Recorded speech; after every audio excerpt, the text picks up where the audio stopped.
The Alternative Dig Talk. Real issues, real talk. Hi Rogers, can I ask you something? Shoot. What does corruption mean? Well, summarily, corruption is abuse of public power for personal gain or for the benefit of a group to which one owes allegiance. For example, when a public office is abused by an official accepting or soliciting a bribe. By the way, private people can be corrupt too, like bribing police officers to escape fines. Okay. So exactly how does that concern me? Well, do you pay taxes? I guess, yeah. What does that have to do with this? Everything. Because those taxes you pay are supposed to facilitate services you use, like water, electricity, roads construction, medicines in hospitals, name it. Okay, that is much bigger than I thought. But it can be stopped, right? Well, yes it can, although it may not be as easy as it sounds. And here is the reason why. Corruption roots are grounded in our country's social, political, economic, bureaucratic traditions and policies. So, what has kept it going this long? I mean, why don't we stop it? Well, the main reason why it has been here for so long is because institutions are weak, either as a result of poorly defined ethical standards of public service, weak administrative and financial systems, or ineffective watchdog agencies. What can we do to stop it? At a national level, we must focus on strengthening the independence and effectiveness of public institutions that fight corruption. At a personal level, we must commit to never giving a bribe. I promise I'll never give a bribe. Well, that's a great decision you have made. Me and you now have to spread this message to all our friends. If we all do our part, corruption will be no more. This message is brought to you by Alternative Digital.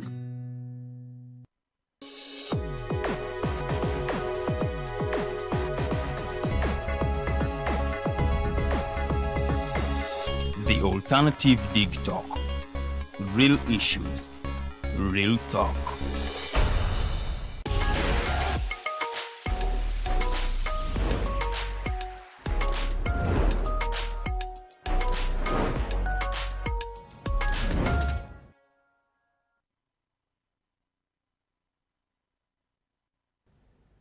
Hello, good people. Welcome to the Snap Talk Show. It is Saturday again, and we are back. Remember, for us to every Saturday we shall be here to talk about issues. We talk about family, relationships, and society where we stay. Particularly today, we're going to be looking at a very, very interesting topic. With the youths, you can work and work hard, but at the end of the day, we tell ourselves, yeah, go enjoy life. So yes, it is okay to go and enjoy life, but how do you enjoy life responsibly? And then you can go, it's okay to kusimbula, but how do you kusimbula responsibly? Without wasting any time, I'm going to be welcoming the ladies. They say hello, and today we are blessed with someone in studios. But for starters, let me welcome the ladies. They say hello, and then our guests will also be saying hello, and then we dive into the topical discussion of the day. I'm going to start with Lilian. Princess, say hello. Hello, beautiful people. Welcome to the Snap Talk once again. It's Saturday. Era mbaniriza nnyo. Olunaku olw'olwaleero omulamwa gwe tulina guli sensitive, yes, because kati be baana baliwo. Omwana w'oba tosimbula oba oba tonywamu, oli akulaba nga ggwe atamanyi kusanyuka, oli akulaba nga ggwe fala, oli abakuwa titles nnyingi nnyo. So tusobola tutya okunyumirwa responsibly. Kwegamba nga ffenna twekumbye ng'osigadde oli mulamu, nga ne bazaddewo bakufunamu ekyo kye babadde bakusuubiramu. So anyway, I welcome you on the show today. Okay. Yeah. Princess Farida.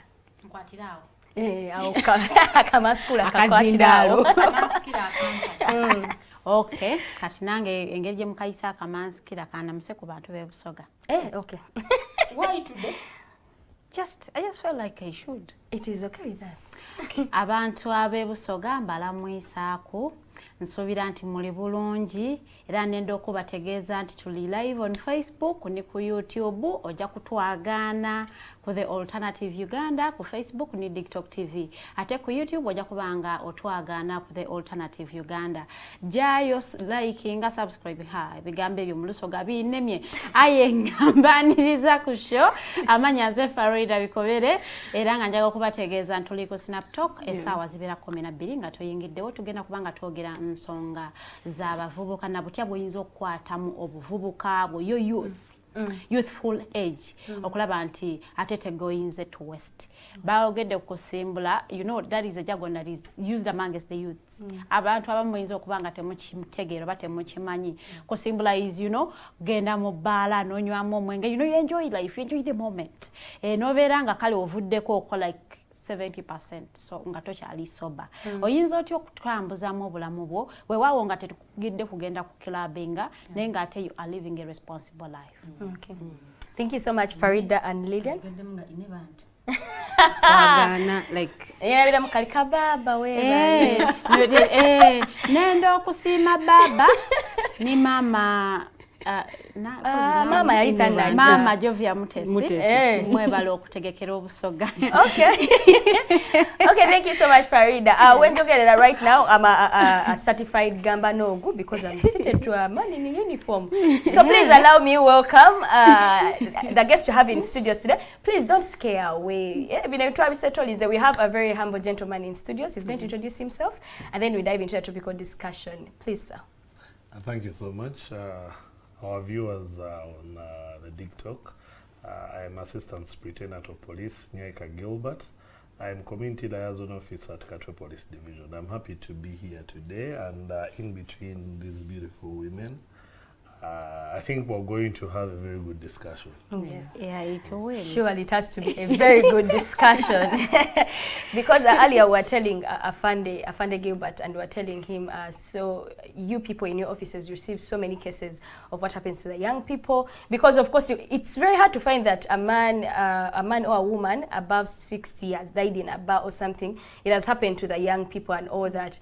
I know some of you that use social media, you happen to see a video sometime back where a young pretty girl was being dared to take a certain whiskey, so they were pouring it in her mouth and she had to, like take it like as if she's taking water, and from the sources, gulping. She was gulping the entire thing. So from the sources we get, she didn't make it. Well, she lost her life. So she was there, it looks simple, but then she lost her life. Recently we have seen Martha's story, who passed away in a bar. We haven't yet gotten news from the postmortem, what really killed her, but again, she was in a bar enjoying life. So that is what really triggered our topical discussion of the day.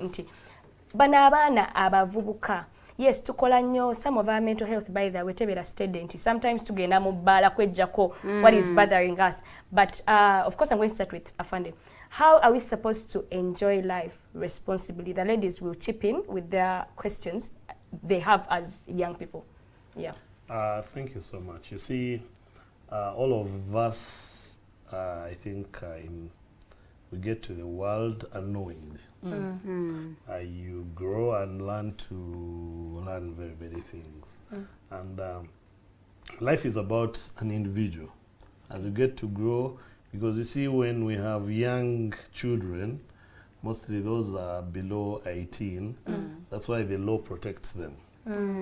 The law protects them and they are encompassed within the law to make sure that even when anything happens, we can even go ahead to even charge their parents for negligence, for failing to do certain things, because it's the role or mandate within the parent to make sure that they look after their children when they're below 18. And now when a kid goes beyond 18, we believe that this child has grown. Adult, yeah. So whatever they are doing, they really know what they are doing. So meaning, you as a person, you should be having your dreams. What do you want to be in the future? Where do you want to go? So now, the issue starts with career guidance. Okay. Right from home, school. Yeah. And these kids are guided so well for them to know what comes ahead. Yes. You see? Yeah. To tell them, look here, you want to do A, B, C, D, but you should have this path for you to be there. Now, we have a trend whereby I think people have think there's making money easy. You can make money easy. Someone wants to find a way of making easy money. And now, that is where the trend is.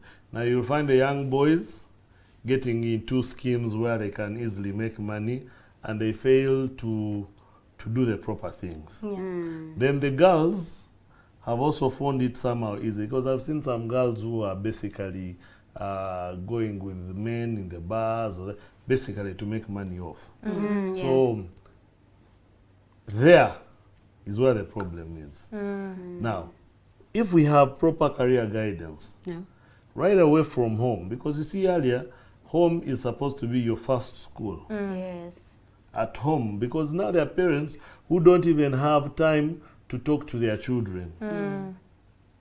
They don't have time to even have a cup of tea and have a discussion. Yeah. They come back home either late Tired. because of work, they're very tired, or at times some of them have neglected their duties and left. You find the kid is being helped by the house girls or the maids at home. The ones who are helping these kids, the ones who are very close to the kid. Now, this maid, I don't want to underrate them or underestimate them, but their level, some of them, their level of understanding, education, might not be that good. So they don't have much, they will impact into these children. Okay. In fact, So- some of them are from the village. Exactly. So the best they can do is keep the children safe at home. Don't do this, don't do that. That's why you find some maids you've seen on some videos where a maid is beating the kid. Because that's what they can do. That's the best they can do. For them, they know the best thing I can do with you is make sure don't touch this, don't do that, don't go here, don't. So when you do it, because these kids are very funny, they are stubborn, so the maid will be annoyed. Then it and that's the best to be possible. But now, when it comes to nurturing, upbringing, counseling, the parents should come in. Okay. Thank you so much, Afande. You have mentioned that it all starts from home. Charity begins at home. So you're saying our parents have failed at some point, which I believe, at some percentage, I believe, yes, our parents have failed. This generation, yes, you find some people who are raised by maids, but then you find someone my age who are even dying most. Some of them aren't raised by, by those maids. Like people 25, 26, 27. Some of them, they didn't have maids. It's more of lately that maids are happening so much. And you find that when we were starting, earlier, Lilian said that, in our generation, when you don't do this, you're fake, you're so backward. Yeah, you don't booze. Like, how don't you booze? You're like, a villager. Hey, you're a villager, So I feel like group influence has really, really, really played a part. That even when you're nurtured, the moment you're at campus, okay, everyone at hostel is leaving. And then you're like, nze nsigale wano nebowe. So you got on, you're like, na anti wamu wava wakuwa binebi wamfu. See now ze kagoe kakwamala mkwano go na kuyiza speed out. Na wako chakwa. So I feel like I agree with the Afande at some extent. Some parents have not done their jobs. Actually, currently, parents are leaving children to be raised by maids. And you find omwana ali mu form 4, buli holiday, not even vacation. Buli holiday, abera mu kibala. As in, omwana young as 16, 15, abana abera mu bala, young as they are. So parents, you have played a role on letting your children down. So young people can have fun. And by young people, let me clarify, I'm following Afande Chagame, 18 and above, because the fun of the 17 and below, it should be going to the park, stuff like that, not in a bar or something. So I'm going to go to the ladies. Ladies, we as young people, what do you think has failed us? Okwanti, we have fun, but we fail to have the fun responsibly. We can put it to the government, since we have government related person in studios. But anyway, let me take it to the ladies. Farida, I'll start with you. I do not want to say government takes the whole blame. Yes. Where wow, they are partly to blame for what is happening to us as youths currently. We are going to serve corrupted you. No, you haven't corrupted me, but osinzira olaba ntoja kusanga omwana ina bachelor's nga she's doing waiting job in a bar.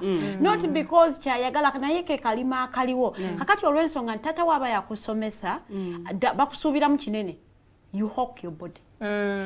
kuongerako sente kuzofuna osobola okubanga you cannot even lie your parent nina office gyenkola mukumbe you work in a bar so government ifenga abavubuka etufayiriza olwensonga tetulina mirimu the rate of unemployment in Uganda is high so you find that osobola okusoma no fuluma university nga toyina wogenda kola even our education system yonja genda yobulala nti you will go to university no fuluma nga you can't do anything unless if someone employs you even when they employ you or you find that you cannot even perform ko mulimu gwe bakutesemu so the government takes a bigger percentage in the blame when we want to apportion.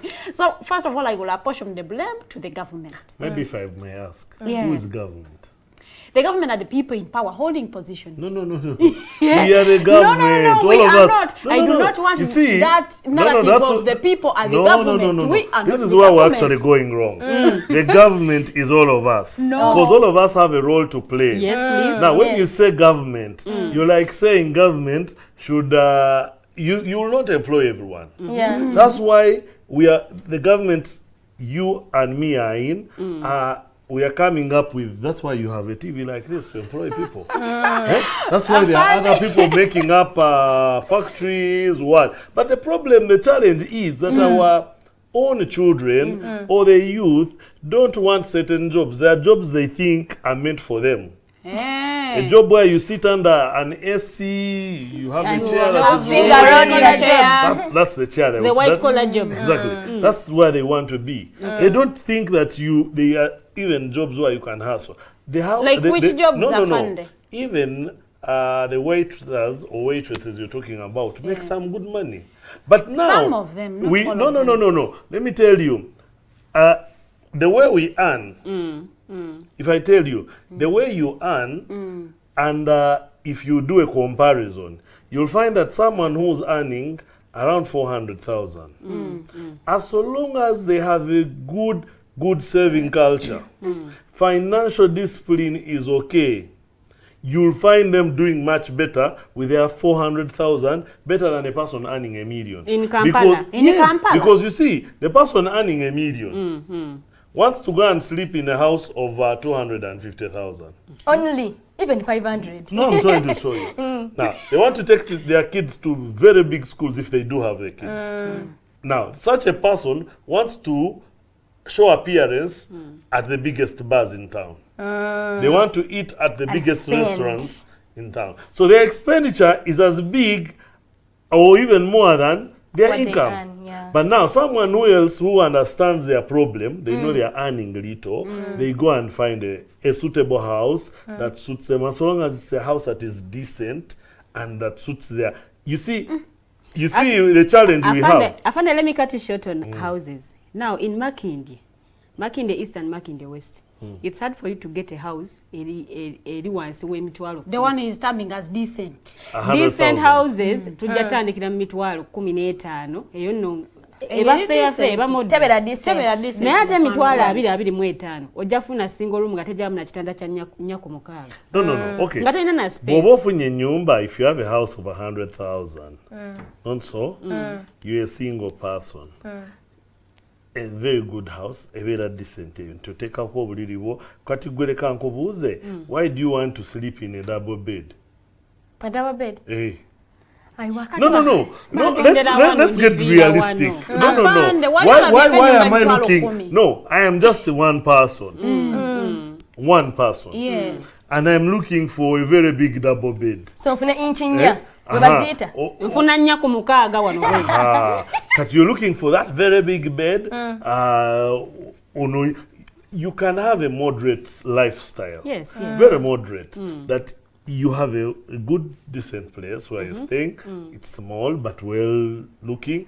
Omuntu ne bwajja okukyalira alaba nti this is a singles place. Well, Okay. before Afande cut me short, it was my submission. I want us to go back to the real point because we are talking about the fun bit. How do youths? Okay, government has failed them. It has not given them jobs, but then the fun is in their I hands. want to insist the government has failed. I want to agree with Farida. So the government has not given them jobs. Can I tell But you, when it comes to fun, do you know that police, someone's decision to by the way, make. do you know that police made an advert recruiting 10,000 10,000. Nante misoso But mingi. no, but you know how many people have applied? No. The other day, prison did the same. Wua has done the same. Do you These know are all how government many institutions. students graduate from universities every year? Every year. It is Which is beyond okay. 10,000. It's more than- yeah. So what the government is Makerere giving okay, us is little to what we are asking from the government. Okay, But also Farida, Afande, let's go back to the that is fun not part. right. Yes. That was what part of my How comment. are we supposed to have fun responsibly? Fenga abavubuka tulina pressure. You Yeah. know, we have pressure from the friends, pressure from our fellow youths. They're living a lifestyle you don't even know where they're getting their money. Now oyagala living a lifestyle bwetyo. Kakati mukwagala okuliving a lifestyle bwetyo. Ojja kukolera mu ensobi. Abasinga, some of the youths go to bars nga temanyi na mwenge gutya guliyo. They have never tested any kind of booze, but they find it there and they test it because they don't want to be termed villagers. So kubeera nga oli munakyalo in a bar that is expensive. Bakute ku meza and you are asking for a Smirnoff. They will Why would you ask for a Smirnoff in Mezanra? So you will go and ask for things you don't know. Go ask for a Moet you have never tested and you take it in large quantities, you end up blacking out. The pressure from the friends, the fellow youths, etuletedde okubeera mu mbeera gye tulimu nti you will want to prove a point. Ate erifa abaana abawala, you want to prove a point. We live beyond our means. Osanga omwana omwala asula mu apartment ya mitwalo nsanvu, she's not working, and then you asking yourself, omwana nakyawa sente zi-sustaining apartment eyo. So nti we want to live a life that we haven't yet reached. Kakati nekirala nitubeera ne pressure, you know, oyagala oyambale nga Lilian bwayambadde, you want to drive a car, you don't even know how, kati you want to drive a car afande gy'avuga. Tomanyi myaka emeka afande gy'akoledde okuba nti avuga emmotoka eyo at that age. But because kati gotandika okwecomparing otuuka ku level gy'otannatuukako. Kati olw'ensonga you find that ogenda tandika ogenda mu kukola life decision is in charm because you are going mu level etaliyo. Okay.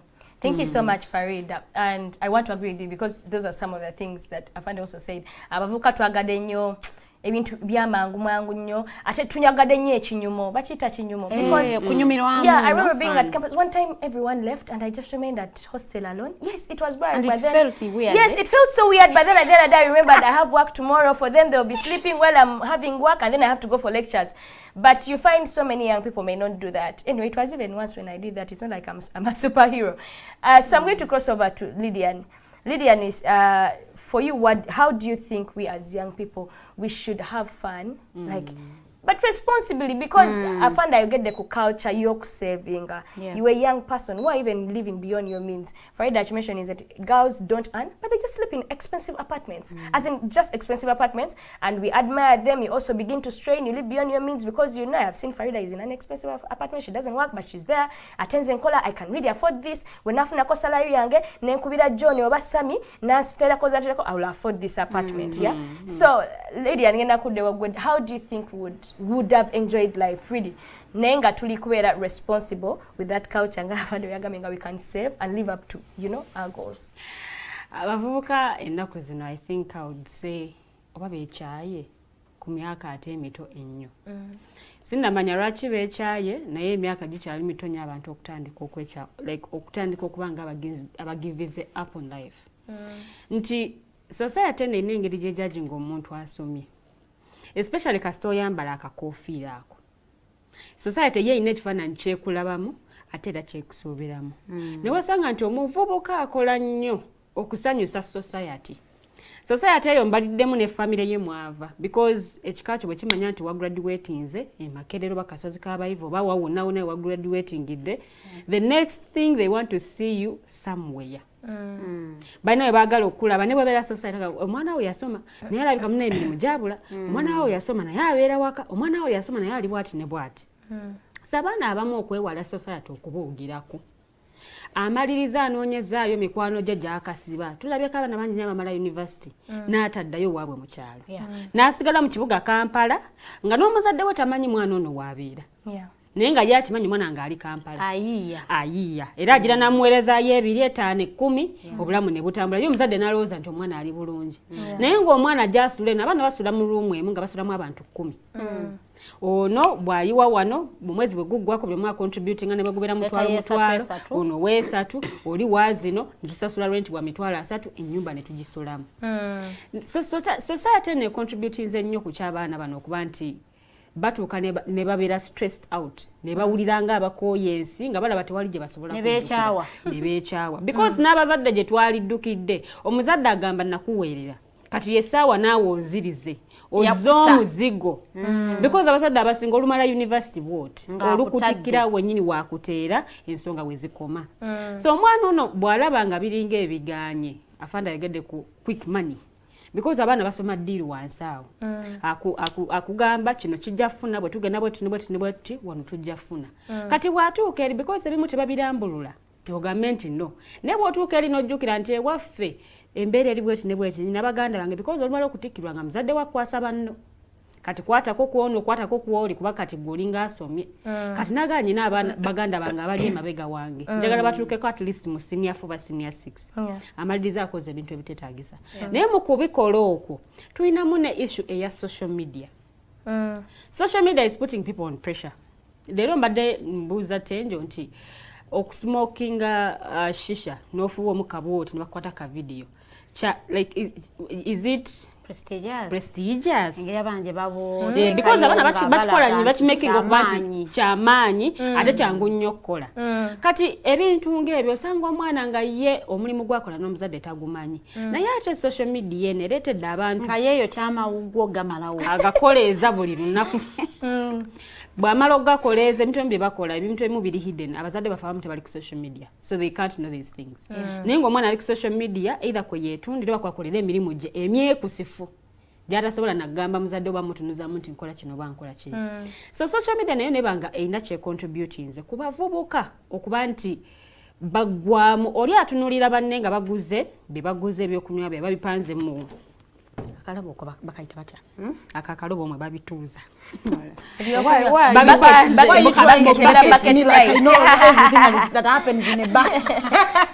naye babitadde mu bucket omwo n'alabamu brands ez'enjawulo naye n'agamba okay bwenfuna omukisa nga Farida wagambye babwe ntuukako mubala bweti ne bweti ngenda tumya kino ate naddala nga bakugulira oba oluusi abavubuka bamwagenda ne mubala nga talina kyayina but because alabye ku social media nga banne baslayinga somewhere nagaa bwe ngenda mubala eyo omusanga akuŋŋaanya mmeeza ku mmeeza wano akuŋŋaanyaawo kano wali n'akuŋŋaanyaawo kano so oluusi bwe banywa bintu ebyo bibajjako obwongo naakola ebintu ebiri nasty abaana abamu bagenze mu bivulu ne balwana abalala because eddembe government lyetuwadde lingi to enjoy because bw'otunula ne rankings Uganda yemu ku mawanga agasinga okubeeramu essanyu erisuse ne bwe kubeera kunywa tuli ranked I think bwe tuba tetuli mu kisooka kyakubiri oba kyakusatu mu Africa actually ndoza ne mu nsi yonna nti Uganda tunywa naye ate ekyo si kyalibadde kitudescribing amawanga amalala nti essanyu liba lya beeto oli waddembe okusanyuka okukyakala okukeesa obudde nga bw'oyagala so kireetedde abavubuka bangi nnyo okuluzinga focus on what they are supposed to do okuluzinga track because we are in a free market economy you're free to do anything you want ali ku social media ali enasobola okunywa nakuteeka ku social media and government is not doing anything nti bw'ateeka ku social media n'omwana omuto abadde si waakubiyiga asobola okulaba nti ono bw'aba nga akitaddeyo that means that's the kind of life I want to live so ebintu ng'ebyo nga tewali regulation ku kintu kyonna buli muntu waddembe okukola kyayagala bisudde abavubuka bangi mu ntata ffe bakulembeze b'enkya naye simanyi oba enkya tunaatuukayo ng'ebiwoowolo tubyokya kati simanyi oba enkya tunaatuukayo nga tunywa ne twerabira n'okuba nti enkya tulina okukola we've seen abavubuka ku makyo ne Monday morning nga taliiko nga yakafuluma so people have normalized all those things ebala kate of course it's business for some people people are earning out of that ne bebera bivulu but government needs to at least regulate ne bwe libeera ssanyu ne bw'abeera muntu ng'omwadde ebbeetu lingi nnyo bajja kukoleramu ebiteetaagisa naye bw'abanga gavumenti teregulatinze kintu kino now this vice is growing tekikyatandikira kuba 18 kisse kitandise okusomolayo abe 15 16 17 bumutuukira ku 18 aba akuguse aba yaggwayo kyemmanyira ne afanda ajja kunjulira nti bafunyeyo cases bwe zityo ng'omwana atanaweza 18 years naye ng'ebika by'omwenda ng'asobola bikusomera kimu ku kimu ate nga bwe kimanyi bwe kitestinga ebivulu ebimu bye bagamba nti bakkiriza abavubuka because abaana kati bakula omwana omulaba wa 15 naye ng'omubiri gwe mukulu naye agenda mu kivulu ne batabuuza ono wa myaka emeka but because they also want money nabo oluusi obasaasira okiraba so ne baleka abaana bano ne bayingira ne beekola byonna bye beekoze ne bwe bubeera buseegu because people are normalizing things nti tujja tegeka omukolo ku pate oba kivulu oba ku gundi ku beach buli bw'omuntu waddembe okwambala nga waayagala because I mean ku beach toyambalirawo gomesi toyambalirawo ki naye ate ki ekivaamu mu ekyo tosobola genda na gomesi bayinza n'okubaogenzeyo ku beach nali ngezeeyo nga nyambadde twali mu office weya twali mu office weya ne Farida ne tulabika nga ababuze we tulaga ekirungi waliko ne twalinga ababuze ng'olabye ddala tulinga abali mu kifo ekikyamu Farida yali akubye n'akakondo so nti bw'otuuka mu kifo ekyo gwe kennyini nnyini olabye ddala nga ennyambalayo tesuutinga kifo ekyo but also if there are regulations someone would know omuntu amanya nti kale ne wankubadde ngenda kusanyukira wano naye ate essanyu lyange terina kusukka wano oba essanyu lyange ndikola because n'abazadde bye balaga abaana gw'oli muzadde onywa n'ogangayira n'ogwa ne kukuba bakuleeta buleesi kumaca nga bakuwalula so omwana ono buli mwagudde wano mukimme mumusindika owa boda ajja munone so omwana buli wakula nga alaba ebintu ng'ebyo abamu agamba it's okay okunywa ko ne tata twakulaanye bagamba ewaffe tuli banywi munaba byewanira nkuba kuleeti y'omwenge wali nga tewali aŋŋambye nako naye ng'omwana yewanira mu kintu ekifaanaganako bwekityo so these are some of the things abazadde bye batazuula bye bata paying attention to ng'omwana amaliriza osoma ku university omusindiseewa era ofuna kadde ki akatula n'omwana w'oyo n'owulira ensi emunyiga kyenkana ki because abaana abawala ojja kusanga omwana ng'alina layini ye leero nsula wagundi enkya nensula ewagundi buli wasulayo abaako kyajjayo eno mbaako kyenzijayo it's like business naye omulaba asula mu nnyumba ya apartment ejjuddemu n'ebintu naye nga gwe omuzadde teweebuuzaamu omwana ono akola mulimu ki toweebuuze kale yagamba akola mu kampuni bweti ne bweti olina abaana abalala bagambe banoonyerezeeko kale akatonotono omanyi omwana we ali mu mikono ki omusindise luddawa nja kujja nkwanjulira emikwano gyange ono ye Farida ono ye Teangel ono abazadde abamu bali blessed asobola okulaba through your friends nakubulya gye mikono gyolina si mituufu oba weetaaga okyuseemu but their parents who just get excited nga balabye omwana nga alina emikwano egyakabi alina emikwano egikola bwegiti ne bwegiti naye tomanya emikwano eno bwe badda gye babeera oba Kampala bakola kyekituufu yes okay thank you so much Lilian. To our viewers, if you're watching online, please leave a comment about the topical discussion of the day. How do you think we would enjoy life but responsibly? Because like Lilian said earlier, we are the leaders of tomorrow, but chances are very, like things look like people, some of you are not going to reach that tomorrow to lead. So people have termed us as a sad generation. This generation is sad, but you mentioned isn't kola and all that. But then I think everyone ought to have fun. The fact that it's even a sad generation. But I feel like so many bars have come up. And for Lilian has been advocating for regulation. Okay, bala welili, but how about they close by 12? Or how about they close by 2? And you know, because how do you have brains? Zisule mubala, zikere tomorrow they work, and then in the evening you go back to the bar, as in tomorrow you're going to work, and tell me why your brain is, you're not going to get a clot in your brain, because I mean you're overworking your head, you're not sleeping, mukame ateka okwebaka for a reason. So how do we have fun? I'm crossing over again to Afande. Afande, have you been to a bar before? Bar? Yeah. Yes, yes. I'm Though sure I'm not a drinker. Yeah, you just go there just to look for culprits. Not really.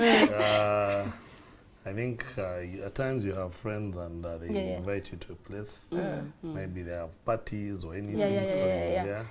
but I am not a drinker of alcoholic substances. Okay, I want to inform you that in this generation, so someone can feel okay to buy you alcohol of 1M, but they can't just pick that 1M and give it to you in cash.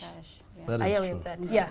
So that is where I really want you who has, I know you have gotten some cases from bars where you know someone has come because due to drunkenness there has been reason like rise in domestic violence, like so many people come up, like so many things come out of the, you know, their enjoyment. Anyway, we have talked about even only bars. There's so many places like Lilian stated the beach, and we saw people die in water and all that. Maybe people so pool. So we may have brought the bar very high, maybe because so many cases are there compared to the other places. But for you, due to for that the time we are left with, besides nurturing, besides career guidance, how else do you think young people or youths or anyone out there can have fun but then responsibly? Yes, I think to start on, you see regulation is personal. You can regulate yourself as a person. And that's why I say this all starts from home. How you grow up. You see, where I come from is where you'll have something to, like, what will they say? If I literally say it in Runyoro Toro, it is Baragambaki. Banandola bata. Because they're like Faras baganda we say banagamba batya. Hatito bagamba baragambaki. So you're like saying, what will they say? So and so's son, is this our boy? This is our girl? She the one was seeing, because I've seen some girls go out there, like you've said. One musician went to, I think I was seeing pictures on social media, and literally she was naked. Putting on something, but you seeing literally everything. She's out. Naked. Yeah. Now, that's why you'll say, Banagambachi. Mwana wa gundi. Yatambudde bwati. So now, that is where the regulation comes in. Self-regulation. You're regulating yourself. You're going to the bar. Fine, you're drinking, but then you're like, but how do they see me walking in italics? So you regulate yourself. You make sure when you drink, you are stable, when you still have that sense, and say, let me walk away when I still have the sense. You get? Yes. And then there's also thinking through. Surely, I am not decampaigning because I know the bar people, the ones who are making the alcohol, pay taxes here and there. But still, should it be a must for you as a person? To take the alcohol? No. As a young person? Yes. It now, shouldn't. like you're saying, someone would not give you $1 million, but buy alcohol of $1 million. Because they want to show off. Because if I gave you the $1 million, no one will know that I've given you the $1 million. But I come to the bar, we sit, we drink like 4 million. Then when we walk out, we are there. You've not exactly.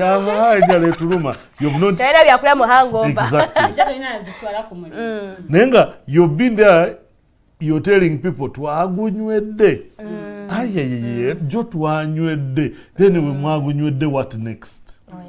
What do you have? What are you going to show off? So now, we can regulate the fun. You can regulate the fun. The fun is all about what you want. No.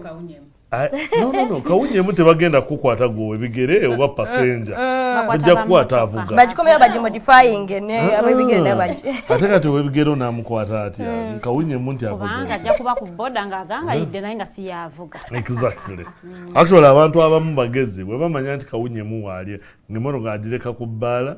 Nalinya board agenda waka, which is okay because the whole instance is about don't drink and drive. So if you've taken something, pack, we'll go on a border. Now, we want to see where we want to take the country with the young people. Because literally the young people are the next leaders. Yes. Though many of them are saying, but tomorrow is already here. No, tomorrow you're talking about where we're talking about you being the leader. You need to be a prepared leader. It's not something that will jump from the blue ntikati gwe president waffe. No, you need to have gone through a proper system. To how have we seen you? Are you capable of leading us? You cannot be sleeping in the bar. Then we trust you to become our leader tomorrow. Yeah. You get? It's like I'm imagining you find me on the road every day, intermidday and good. You guys will not even host me here. Yeah. You'll be like, oh no, I just swaza ku TV. I just swaza. People will comment because the way people see me. So now, the impression we have is that the young people want free things, easy things. Soft life. Now, when it comes to the side of the girls, it's also becoming very worse. Like they have said, a girl wants a very good house, they want everything good. You get? Expensive wigs. Whether I didn't know that there are wigs for $1 million shillings. Oh, even 5. Hey, now you're even telling me. Now me, I was thinking these things are like for 100. Hey, nangandoza tuli murenje. Now, someone tells me ntika wigi ka $1 million emu. Ngamba okatadde ku mutwe. Nga nebuuza akakadde kaffe konna okasuddeawo ku mutwe kakubibwa enkuba. You get how you okutta akakadde kamu okasudde ku mutwe. Naye nga akakadde kamu ako senga okakutta akakali ku mutwe n'ogenda n'oka-investinga somewhere kalina kye kakola. But because intention yonna eri ku ebyo. The other day, I think I was watching one of the musicians twali kulaba basketball. So a friend was sitting next to me. Katinga akutta akatambaala buno butawel. Kati akola bwati. Eno olina ngamba nti bwakola bwati ne kapu nagwa ajja kuba n'ebipaapi. So I know kwekwata. I laughed. Kati you get omukazi mukwata obudde bwonna nomala like 4 good hours ng'oli mu makeup.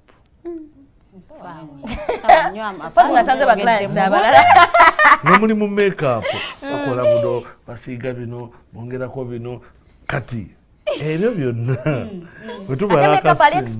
very good. Kati ezo sente senga tuzibala because the makeup you're doing today tegenda kubaawo enkya. Ogenda kuddayo naabe pozi nga temunaaba. Ewe dano naaba Facebook. No. What I'm trying to show you that you might do it but not oftenly. That is one. Then naffe tubaagala nnyo nga muli natural. Kweli? Ate bakulimba ate kankubuulire nacho mwe nacho temutegeera bulungi. Nacho gwe ngamba nga weefaako naawe kati omulala ayagala nti ayimuke kubanga ndi nacho no obeerako nacho kati kankubuulire ojja kulaba sigamba kubanga ngenda kukola kino naye nga ndaba mwena mwine enviiri naye leka mbabuulire nze ndabyeko abakyala nga balina enviiri eziri natural zino ezaffe nyimpi ziri awo tezitwala kasente kangi. Very good. Nakyo weekiri. Naye kati waliwo n'omulala ng'alina akaviiri ke akakoze naye nga si kabeeyi nnyo. Tekali kabeeyi. You see what I'm trying to show? Kyengezaako kuleeta nti tubeere mu means zaffe tugezeeko kuregulating expenses ezimu. Kati mbuulira nnyo abantu nti if your earnings, total earnings ziri 100%, sekyo, you will do a division.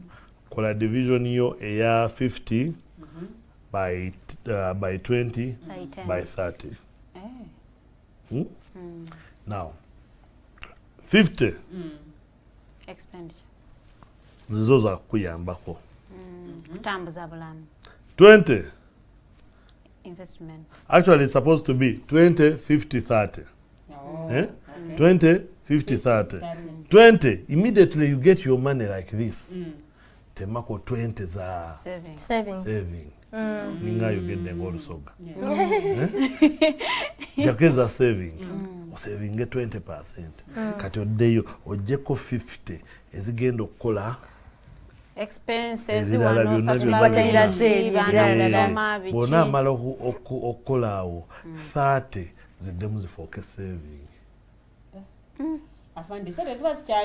Exactly. Kati tubeho percentage tuddemu 500 kyenjagadde okukulaga nti obuzibu bwe tuyina ffe tusooka oba ofuna emitwalo 5 sooka n'okolako byokoze n'osasula kati n'osigazaako emitwalo 3 n'ogamba gye 3 saving.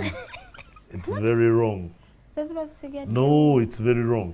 Kati kati kusavinga kuba kusiba mutima n'ogamba nze ku mitwalo 5 gye nfuna emitwalo ago uliriza emitwalo ago nina ogisavinganga asatu gensigaza kati ogenda kukwata 3 ago g'ogenda okufiitinga mu byoyagala okukola kati priority wegenda okujjira ontegeera kati nkulaga tetunagenda ku njule katulowooze nti oli awo kati priority wegenda ogifoolingira awo nti kati what are my priorities? Okunywa bia not priority ng'osalamu okukola akaviiri kagundi tya akosika akebiri kakola nako kandabisa bulungi ng'okatiikinga okukola kino kati ojja kwesanga ng'ebintu by'obifiitinzeemu ebitali emergency ng'obipostpondinga to the next month. Ontegeera nabyo mu next month we byesanga nga tebiri priority nga still obipostpondinga kati ojja kwesanga otandise okukolera mu bintu byennyini by'olina okukola. Ontegeera kati bw'oyimuka leero nensanga nga emmotoka is not a priority. Ontegeera nga nsobola kulinnya kaboda ne ngenda wenkolera mba njeetaaga ng'ogamba amafuta nga wonya mponya amafunya mponya okukanika nkola bino ontegeera bw'otegeera nti okwebaka mu nnyumba ey'emitwalo 2 efaanana n'ennyumba ey'emitwalo 10 kubanga by the way ojja kwesanga nga difference y'ennyumba eya2 n'ey'ekumi nga teri y'amaanyi weeri bajja kugamba nti eno eya2 mulimu ekinaabiro n'ettooyi eno mulimu ekinaabiro n'ettooyi teriimu ttooyi ya wabweru yo ttooyi egyo ogisulamu ttooyi obeeramu buddakiika osobola kwesanga mu lunaku you've gone there like once. No, kati leka nkubuulire nze mbalaba nnyo abakyala abasinga mbalaba ne bubbaketi kati leka babuulire bw'otuukamu eyo level kati abaana baffe si we bali kati nja bagamba nti ojja kutunuulira wano n'onoonya abawala mu tawuni muno Kampala Makindye wano sekyo we'll move through obabuuze essimu ki gy'okwata bali ku maasaana naye n'oyo yennyini agimugulidde osanga si gyakwata akwate kino nga ye ali ku samusanga ye muntegeera naye kubanga alina kye yali amwagalamu neyefiiriza n'asiba onnyama n'agamba tugenda awo naye nga gutomanyi byotomedde otegeera so roughly nti omuntu kyoyagala by the way bw'oba olina ekintu kyoyagala olina okubanga osobola kyetuusaako if you want okugula iPhone are you able to buy it yourself? Oba oli able ng'eri mu means zo kyobola kati ojja kujja mu priority list yo does an iPhone fall in my priority list of this month? Yes. nti njigule oba nedda sijja jigula neeno gye nkozesa eservinga same purpose kubanga ffenna tubeera awo nze ndaba mutugamba bugambi nti iPhone erina kamera nungi naye the real thing nze nsindika ka message ku WhatsApp tekajja nga kali upside down kajja nga kateredde ng'akakowe kajja so it's the priority we are looking at bw'oba osobola kugenda mu bbaala mukwano gwo ng'akugulira omwenge gwa miliyoni emu gwosobola gwegulira nedda you see I will ask someone nze bujja nenkugamba nti bakuwa ekyokunywa you get nze omaye abakazi ogenda mu bbaala n'omusanga ng'abadde anywa kinayiro kye bw'omugamba bakuwa ekyokunywa n'atumisa ecupa wabaddewo nga tosobola gyegulira kati bwemba siriiwo maye kwemanyiza ebintu byotasobola nga tosobola kisustaininga kati abaana bwe bagendera awo ne batandika okukola ebitaliiyo n'atandika okujja mu bbaala kubanga ayagala abasajja bamulabe ayambadde bugundigudi obuli awo yezinyazinya so they pick attraction naye omusajja gw'ogendedde tomanyi nabyali ogenda kunywa omwenge gwe otamiire akutwala ewaka ewuwe akukozeseza tomanyi oba mwakozeseza kondomu oba temugikozeseza you don't know his status tomanyi oba musajja mufumbo oba tali mufumbo then the next day you see mukyala wazize ng'akulumba now you create a lot of problems you get so then you young men abavubuka abato you want to naawe kulaga abawala tinange nsobola oluusi n'emmotoka gy'olimu ya taatawo ebintu by'oyagala okukola tobisobola now what happens tomorrow ogenda kubba because you want to sustain that life so but you can work within your means nomanya nti kubanga nayinako akatono naye bamulabawo abakazi tebagenda kukola bantu kubanga nti gwokola bino na bino no ate n'abawala bw'oba obaagala bakulabe bo abakazi obaagala just because of sleeping with them oba it's about ntunoonya mukazi wakubeera naye if your intention is to look for a person gwosobola okubeera naye meaning nti osobola kubanga oregulatinga buli kimu omuntu n'akulabira kubanga abakazi ajja kukwagala ne bw'oba nga tokoze byokoze so that is where we are so nze saagala tutandike bulemu game mumanya government tekoze bino manya biki naffe tetuyina bye tukoze mmwe government nga tennakola gwe government ogikoledde ki what have you done that omusolo gw'owadde weebale nnyo it is good you have done that but does that stop you from also doing you see I have a friend yamala okusoma yasomera actually Kyambogo bwe yamala mulimu tegirabise muwala yali afunye opportunity by that time nali nkolera Bunyangabo so she's like I want to come and see your place najja bwe yajja it was a market day anga erivo markets are almost every day asanga motoka z'amatooke asanga omusajja amumanyi bw'akireka avuga lori ogamba ate gundi okola ki eno nti eno gyenzijja tujja eno buli almost every day to pick matooke namubuulira then the girl was surprised yasanga batunda enkota y'ekitooke bweti ebeera nkota 10,000 agamba n'atandika okukola saveeye bwe yavaayo n'akwatagana n'oyo omwami n'agenda ekireka n'agulawo akadduuka katono n'atandika omuleeteranga amatooke oba enkota nga 10 n'aleetayo ennyaanya n'aleetayo obutungulu bintu ng'ebyo kati ye kyeyakola n'atandika okufuna contacts get in contacts here and there akukubira nti Omumbejja tukoze tutya nkuweereze emimu emeka ngwe 5 nkuwaatire nti nga akuwaatira ateeka mu kaveera ayina waliwo boda stage nga ayina n'abafuusa bamukwa kati ababoda ng'abagamba twalira gundi kati gwe osasula wa boda ez'amatooke maybe 13,000 n'owano wa boda transport n'akomawo ontegeera so mpola avudde kireka aguddewo endala bweyogerera now I think she has like 4 branches n'avaawo n'afuna n'enkoko n'ayongeramu ebirala kati rafule ogendayo ewuwe omugamba nsindikira enkoko emu ogikoleko bulungi ntooke nterako obumonde ennyanya butungulu. Exactly. Now this girl cannot look for a job. She can't. She can't, obviously. What she's getting out there. She's being... Kati takyalina gamba luli ye yetuulirawo naye kati alinawo abakozi kati abeera adduka agenzeko bweyogerera alabye bali batya ajja gundi baleese oda gye naleese gundi yatuuseeyo adduse salaama amanyi nti waliwo kino agenda buseganawo. So at the end of the day ali busy naye mu ebyo byonna ali mu kuzimba ennyumba salaama. She bought a plot of land, she's building. But this is through kukola. Obwongo kati abaana bafu obwongo bwabwe bonna buli awo nooza tebabutegeka bulungi bonna buli mukulowooza nti paka nina okufuna omulimu ogwa ofiisi.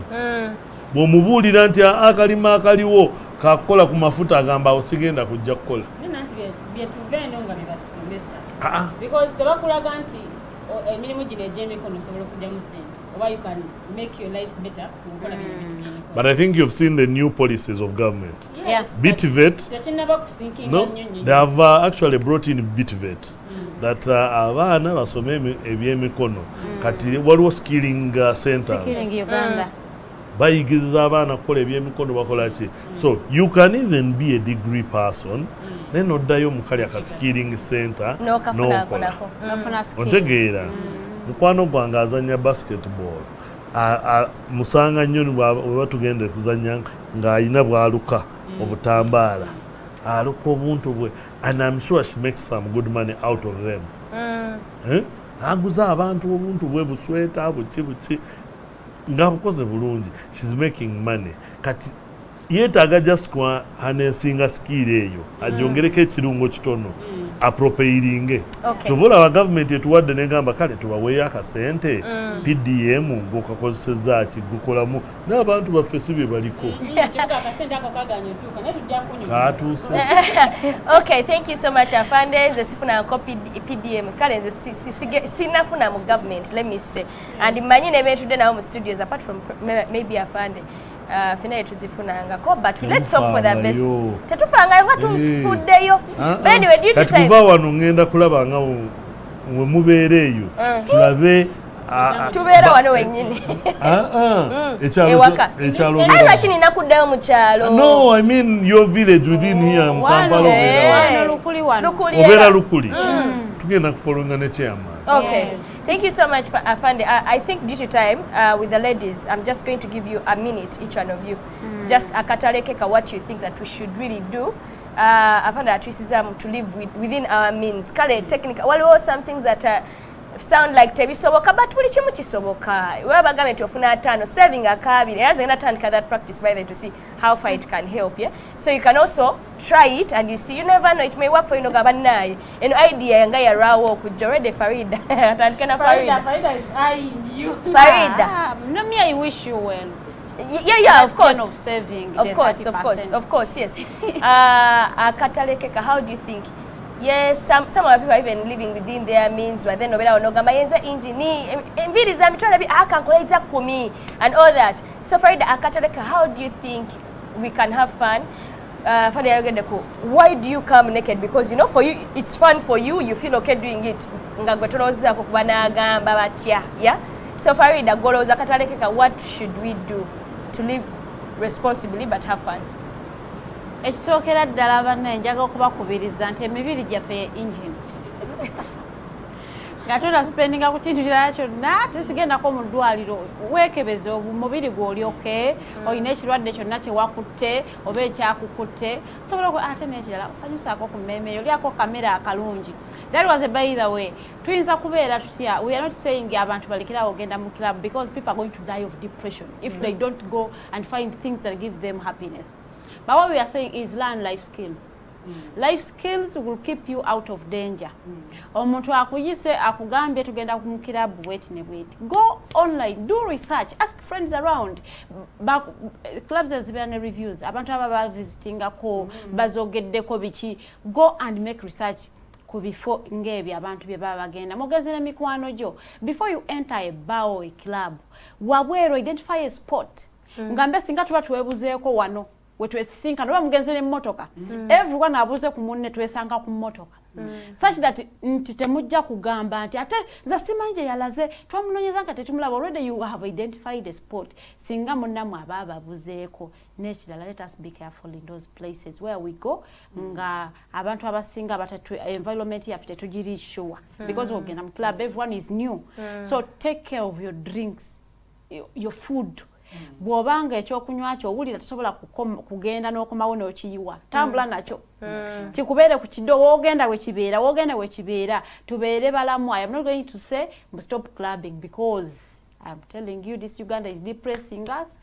We are going to have a lot of people dying of depression. I found it. Didn't you see that Uganda is in position 4 of people having mental cases, and we are in position 13 the whole world. Because of these drugs you're taking. Because of the drugs you're taking. The drugs they are taking. That's why you're depressed. Mental health. So let us learn life skills. Let us tweyigirize okukola ebintu bye tuli passionate about. You might find that you don't even need a club. Yeah. You might want to go to a gym. It will also lift your soul. Oh, go swimming. Go swimming. Oyinza kanga kikutwala mu club osobola okukifuna ewantu awalala. N'ekintu ekirala ennyo twemanyiiza okubeera mu yes mu associations wembadde nzija ku byalo wabeerawo associations that churches waliwo groups katugeze ladies groups youth groups musobola where you can go gather and talk about life lift each other motivate each other bijja kwanga bituyamba nnyo. Okay, Lilian. Twewala okoppereza emikopperezo gisusse mu bavubuka olw'okubanda bye munnanga abuukidde wano oyinza okwesanga nga omutima gwo tegusobola wanirira bintu biri very strong. So twewala okoppereza ate ekirala government ekole kyamaanyi nnyo kulaba nti at least regulating ebintu nga bino eno because edda kawunyemu nga wali ng'omuntu atera okunywa ennyo takyali nnyo wamaanyi engalo because president yagamba let my people drink don't touch my drunkenness. To put it right, takyatya kumuteeka ku mawulire tukoze kawunyemu I think for the last 2 weeks I've been seeing we have done it but no akati ulira privacy y'abantu togenda kutandika biri ebyokukwata abantu you see oline bw'abanywedde nti akoze omusango you don't need to go and expose them. Okay, you into bateke camera no our role by the way for police tetuli ba camera fe tulina okukwata tukuteke mateeka nga ogayina okuba kubanga tetusobola kutandika okujajinga emirundi ebiri. Okay, Lilian ng'omaliriza. Ngenda kuba nga mpunzika n'abazadde namwe mukola obuvunaanyizibwa bwammwe ng'abazadde newankubadde olina abaana bakuze bafuuse kyetwala do your responsibility as a parent. Beera gayida waabwe mu bintu ebyenjawulo basobole okuba nga bamalako n'obulamu bw'ensi eno bulungi. Okay, afande in just seconds akatalekeka. What I would say is that the young people wetereze mudde mu line kintu kibi nnyo okusanga nga abaana abato bafa and you see our mortality rates eri wansi nnyo kati when you look kati nga bali mu public service funny bit eri nti otuuka 60 years no retiring. After retirement, it says after 15 years when you clock 75, bakuza kumusala gwate. But there are very few people who are getting there. Because abana abato abasinga they have not gone up that side. Tebasobola kusobola. Yes. Kubanga tulina bintu bingi bye tuli mu kukozesa ebidagala mugambye sisha. Nze simanyi na giseka binnema okubisikira naye nga bigezaako but I don't try out something I don't know and something that I don't think I am interested in so, but I find young people getting engaged in bintu ebitali birungi but like you have said abaana abato mugendeko omupiira musambeko akapiira mugende mu mazina gana dancing groups ebintu ebirungi ebisobola okukola then tubeere ne culture yagala okukola si gwe mulimo nti paka nina okuba employed somewhere you can come up with an idea and do something, create something of yes, your own. nekitandika I am happy with these young men ba comedian betusanga and me when I see them I'm happy with them because they are creating something nakola content ye nange nali nayogera abantu as long as tebali mukuwemula banga nokuwemula nako sikulungi banga ina bangi byoyigirize bitali birungi so then being mindful of other people in the society betuli nabo then n'abalala abo abakola ebintu ebyo bannange tweddeko. Do you know by the way nti okuteekamu just ekintu mu kyokunywa ky'omuntu obanga tomuse that's actually intoxication. By law it's chargeable because you can intoxicate a person with the intention to do something, take advantage. Yes. So it's not good. So bali musola kikola mizannyo ngabo ogambye oli baali bazannya n'abo abalala ab'ebbaala eyo baali nabo bazannya, you never know. But the most important thing is also to be very mindful of those we are with. The friends boyina bo bakwagala kubanga mukwano gwo bw'aba akwagala tagenda kugamba okole ekintu ekitalina okukolebwa. So otherwise I thank you so much n'abatulaba mwebale nnyo nammwe abampositinze leero. I think I will be coming oftenly when given the opportunity. Wow, thank you so much. Thank you so much, Afande Gilbert. You have had a privilege to have you here, and of course a lot has not been said, but anyway, the little you have managed to say, pick a leaf, and yes, comments nafe tuzirabye. We're going to pick a leaf from what you all have said, and please let's help one another. Young people, let's work than having more fun. I think let's regulate, let's engage in working more than having more fun. Mwadebala walungi nnyo kwedayo tatandikide paka netukomye. Guys, see you tomorrow on Sunday 8 p.m. on the Political Dice. Bye bye.